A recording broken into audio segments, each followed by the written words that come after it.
Halo Mama, sahabat YKB, jumpa lagi dalam acara Geku Giku. Bersama saya Ineke, tim aktivitas Sekolah Minggu GKI Kepaduri. Giku Giku terus menyapa papa mama yang mempunyai anak usia sekolah minggu. Setiap minggu, selain menyajikan alternatif aktivitas orang tua dan anak yang sesuai dengan topik sekolah minggu dari Bina Warga, kami juga menyediakan bonus berupa info dan tips parenting. Terus ikuti ya Giku Giku dalam channel YKB GKI TV, Giku Giku, gerejaku, kirangkanku. Beraktivitas bersama anak mungkin tidak selalu dapat dilakukan. Papa mama bisa share di kolom komentar di bawah ini. Apa yang menjadi kendala beraktivitas bersama anak?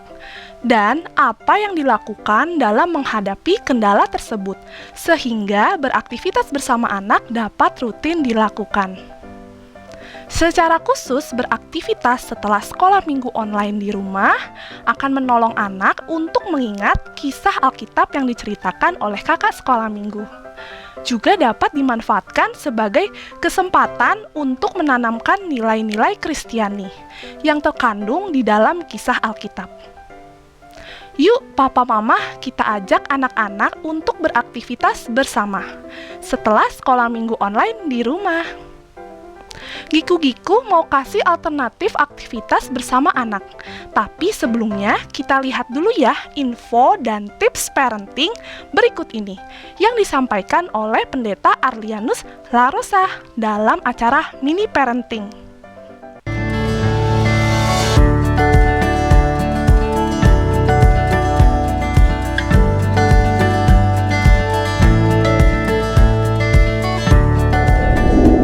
Ayah Bunda, jumpa kembali dalam acara Mini Parenting.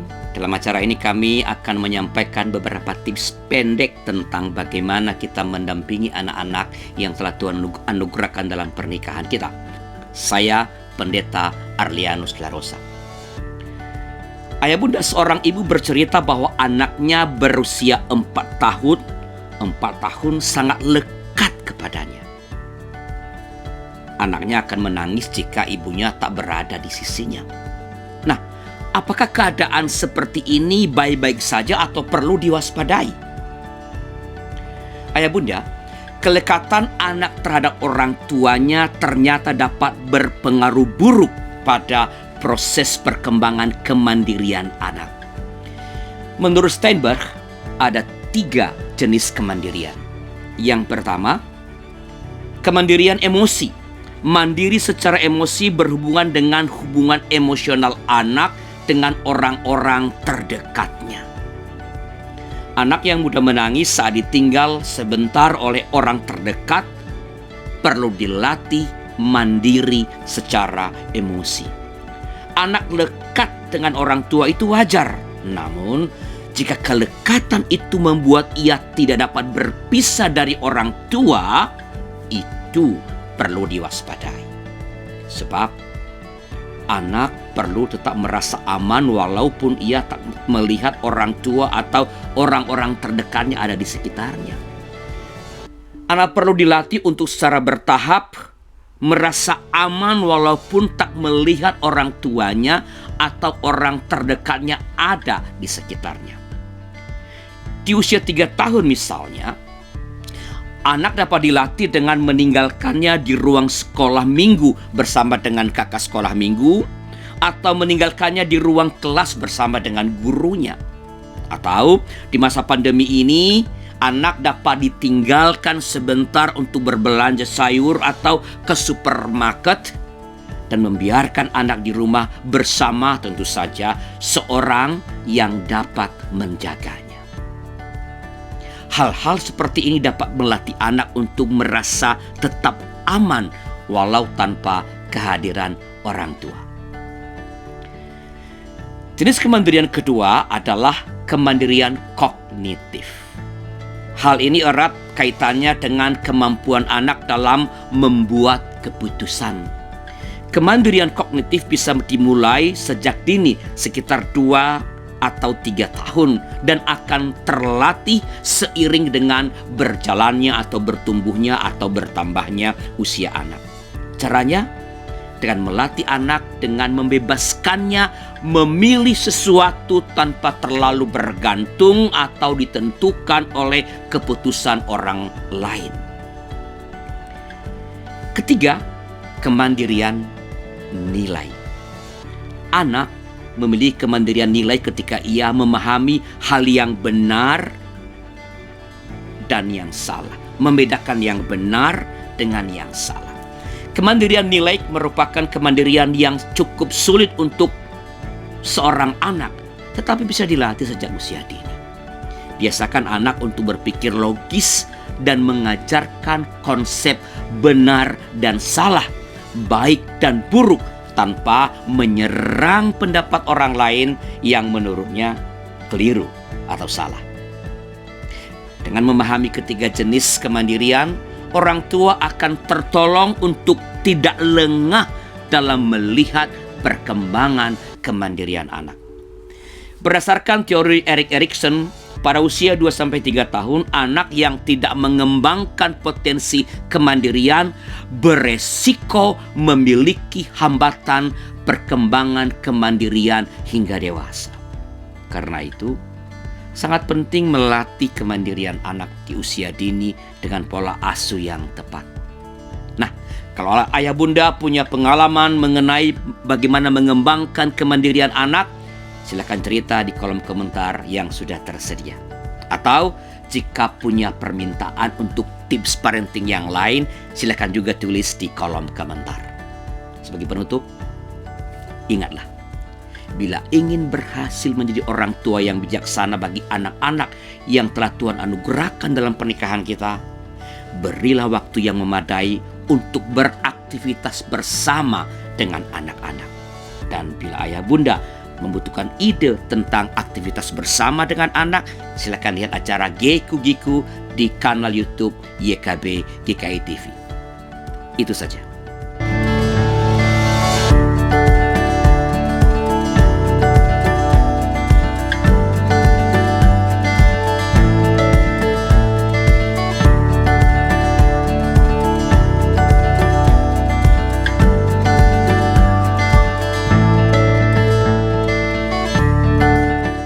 Sahabat, mari dukung pelayanan dan pekabaran Injil melalui YKB dengan membagikan link acara ini kepada sebanyak mungkin orang.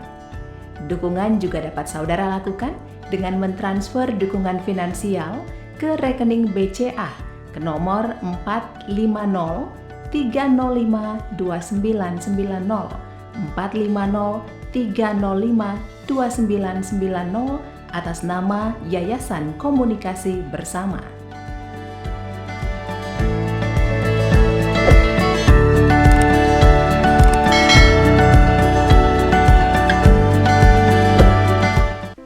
Itu tadi tips parenting yang sudah disampaikan oleh Pendeta Arlianus. Papa Mama, sekarang waktunya beraktivitas bersama anak. Giku mau kasih alternatif aktivitas bersama anak. Aktivitasnya adalah Giku. Di sekolah minggu, anak-anak belajar tentang Yesus di hadapan Pilatus. Bahan Alkitabnya dari Lukas 23 ayatnya yang ke-13 sampai yang ke-25. Ayo kita ajak anak melanjutkan buku bergambar. Minggu lalu, Kakak Ripka sudah membuat kisahnya yang pertama, yaitu Yesus sudah ditangkap. Nah, ini dia nih, di Taman Getsemani. Minggu ini, Kakak Ineke mau ajak Papa Mama melanjutkan kisahnya yang kedua, yaitu Yesus di hadapan Pilatus. Ya. Bahan-bahannya adalah kertas, cap berwarna, pensil, spidol, lem, gunting. Cara membuatnya, pertama kita siapkan kertas, cap berwarna. Ineke buka dulu.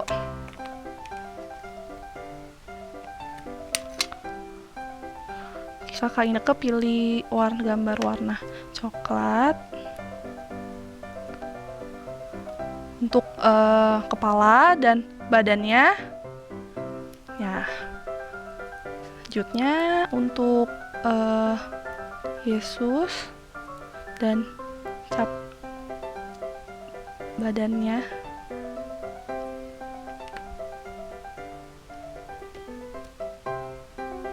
Ya. Selanjutnya kita akan menggambar Pilatus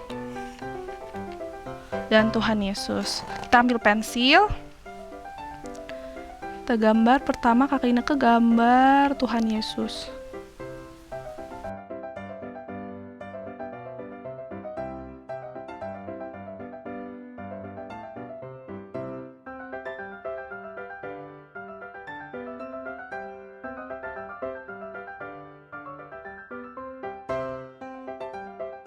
Ya.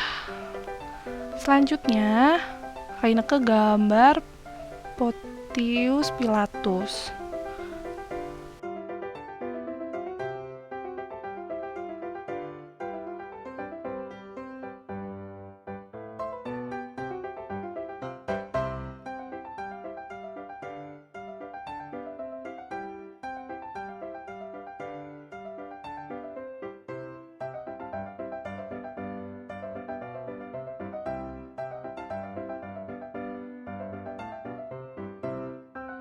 Oke.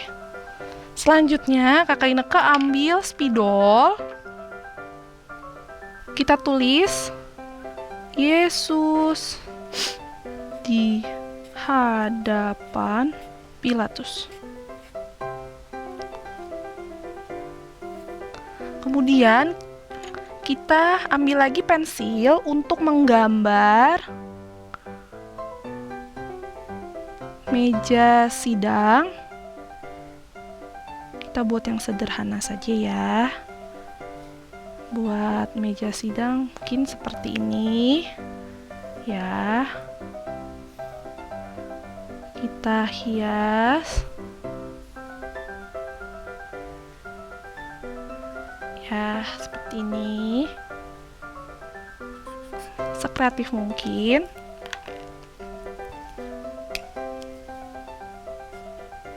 Kita hias.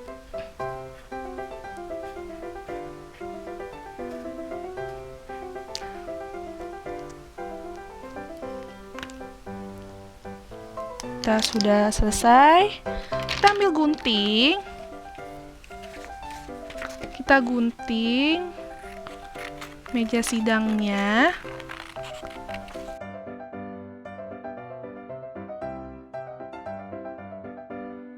Ya, ini kurang lebih. Kita gunting Pilatus.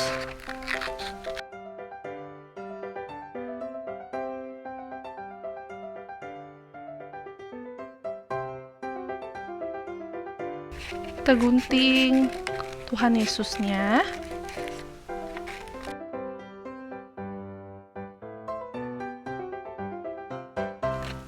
Jangan lupa tulisannya, jangan lupa Yesus di hadapan Pilatus.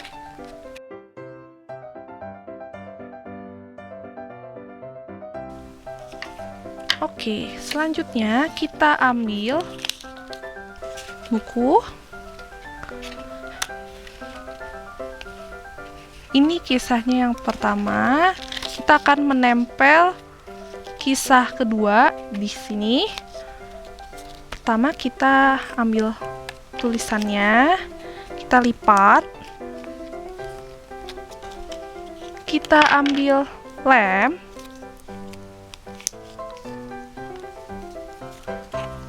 Kita lem di bawahnya.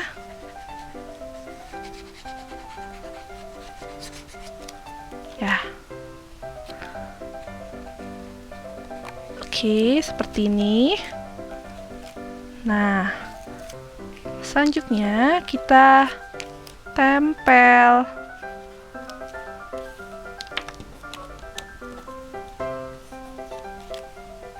Pilatus. Ya. Kita tempel lagi.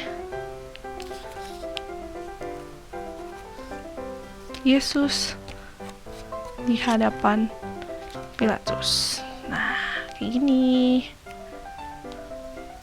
Selanjutnya kita tempel meja sidang di belakang.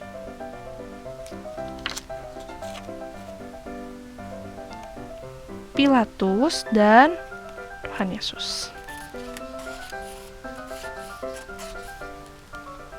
Oke, jadi deh kisahnya yang kedua, Yesus di hadapan Pilatus.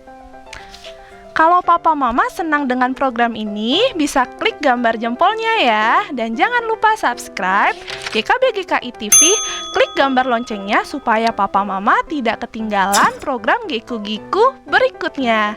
Sampai jumpa di Geku Giku selanjutnya. Geku Giku, gerejaku, kirangkanku. Dah!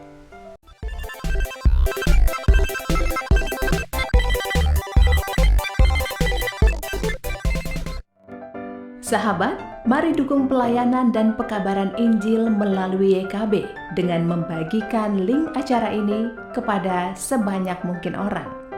Dukungan juga dapat saudara lakukan dengan mentransfer dukungan finansial ke rekening BCA ke nomor 450 305 2990 450 305 2990 atas nama Yayasan Komunikasi Bersama.